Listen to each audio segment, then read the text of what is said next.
અહીંના ગામડા સમૃદ્ધ છે એનું કારણ તો પેલું એ છે કે પેલા રાજાશાહીમાં ગાયકવાડી સરકાર વખતમાં સૌથી પહેલા શિક્ષણની શરૂઆત કોડીનાર તાલુકામાં પાયો નખાણો થોભો સુગર ફેક્ટરી ભભા હાઈસ્કૂલ અને JS પરમાર સ્કૂલ એને કારણે દરેક સમાજ છે એ શિક્ષિત થયા છે. એમની સાથે ખેતીવાડી હતી એટલે શિક્ષણ અને ખેતીવાડી બંનેને કારણે અને બાજુમાં સિંગોડા નદી છે એને કારણે કુવાના પાણી હારા રહેતા. એક બાજુ સુગર ફેક્ટરી બિલેશ્વર ખાંડ ઉદ્યોગ હાલતો અને પોતાના બાળકો છે એને શિક્ષણ પૂરું પાડ્યું અને ખેતીમાં પોતાનો રોજગાર કરીને આર્થિક રીતે પોતાના રોટલા નીકળી કે એવી રીતે પોતે પગભર હતા. પણ પછી આવનારા સમયમાં તમને કહું કે ખેતીના ખર્ચા વધતા ગયા, ઉત્પાદન ઓછું થતું ગયું અને ભાવ છે નબળા થતા ગયા એટલે લોકો છે બીજા ધંધા તરફ વળ્યા છે, ખેતીને સાઈડમાં રાખી અને સાઈડ બિઝનેસ તરફ વળ્યા છે અને છોકરા ભણ્યા એ બધા નોકરીમાં લાગ્યા છે. એટલે આર્થિક સમૃદ્ધિ છે એ સૌરાષ્ટ્રમાં કોડીનાર તાલુકા સૌથી પહેલા સમૃદ્ધ છે અને સુગર ફેક્ટરીની સ્થાપના ગુજરાતમાં બારડોલી અને બીજા નંબરમાં કોડીનારમાં થઈ તો કોડીનાર છે એ ત્યારથી સમૃદ્ધ જ છે.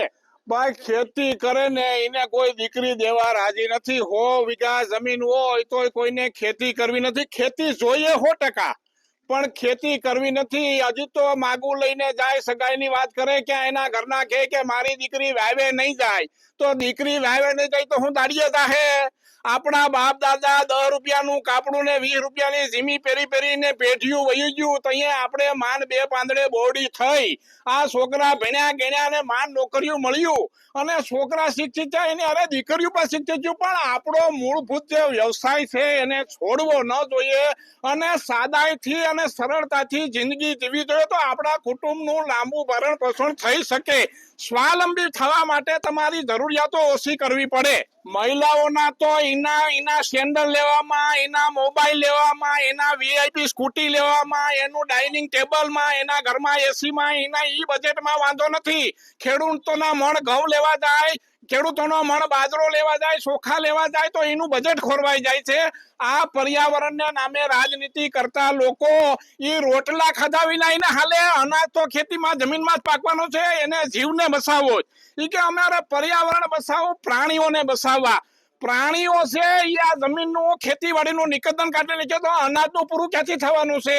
આ દેશમાં સિંહ મરી જાય તો સિંહને બસાવવાના મોરા પહેરીને નીકળે. માણાઓળો ઢહડીને મરી જાય તો એનું કોઈ એમ નથી કહેતું કે આ બળદની જેમ ઢહડેથી આને બસાવો.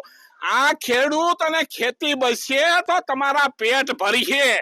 આ 80 વર્ષથી આઝાદ છો તો એનો બળદુની જેમ ઢહડે તો એની કિંમત નથી. હાળિયા બસાવો, સિંહ બસાવો, દીપડા બસાવો, વરુ બસાવો, રોજડા બસાવો, માણસ બસાવવા નથી. અને માણસ બસાવવા માટે જે રાતથી મહેનત કરે એનું કોઈ સાંભળવા વાળું નથી કે એનું કોઈ બોલવા વાળું નથી. આપણી સરકારશ્રીની ઘણી બધી યોજનાઓ છે. સરકારશ્રી તો એમ કહે છે કે ભાઈ ખેડૂતો જમીન ટૂંકી થઈ જાય તો પશુપાલનના વ્યવસાય સાથે જોડાય, બીજા ધંધા કરે, પશુ તબેલા કરે, એની માટે સબસિડી આપે છે, એના માટે લોન આપે છે.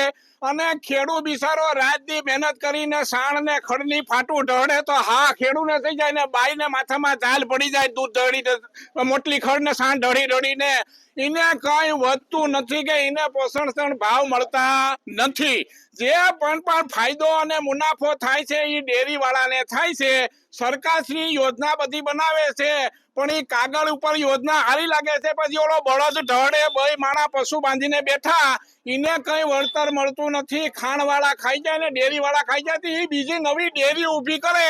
આને તો ભે વેચે તો છોકરો ભણે, બાકી એમને એમ રે સાણ નાખ્યું હાઈસેલ મારે.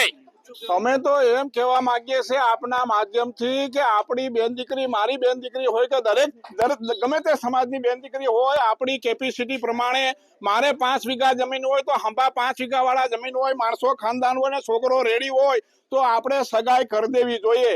એને કારણે સગાઈના પ્રોબ્લેમ થાય, પછી આંતર જ્ઞાતિમાં છોકરા છોકરી ભાગી જાય અને વિવાદ થાય. એના કરતા આપણે મા બાપને તમારા માધ્યમથી એવી રિક્વેસ્ટ કરીએ છીએ કે બાળકોને સારું શિક્ષણ આપો, સારા સંસ્કાર આપો અને સરકારશ્રીને અમે એમ રિક્વેસ્ટ કરવા માંગીએ છીએ કે ભાઈ આ જંગલી ભૂંડ, જંગલી પ્રાણી અને તમે જે યોજના બનાવો છો દૂધની ડેરીઓના, તો એની ઉપર અધિકારી નિમે અને મેન ઉપભોક્તા છે જે મહેનત કરે એને ફાયદો થાય એવા પ્રયત્ન કંઈક કરો અને આ ગામની અંદર પાણી રોકવાના પ્રયત્ન જે સરકારશ્રી તરફથી થાય છે. અમારે તો સિંગોડા ડેરીમાં ઘણા બધા ડેમ બનાવ્યા છે, હજી પણ અમારા માઈસ ખાલી છે, તો એ ખાલી માઈસની અંદર પણ પાણી નાખી અને એને રોકવાના પ્રયત્ન કરે તો સિંચાઈ યોજનાથી ખેડૂતોની લાંબા ગાળાની એની રોજીરોટી છે એમાં નીકળી શકે અને આર્થિક સદ્ધરતાનો દર વધે એવી અમને આપના માધ્યમથી રજૂઆત કરીએ છીએ.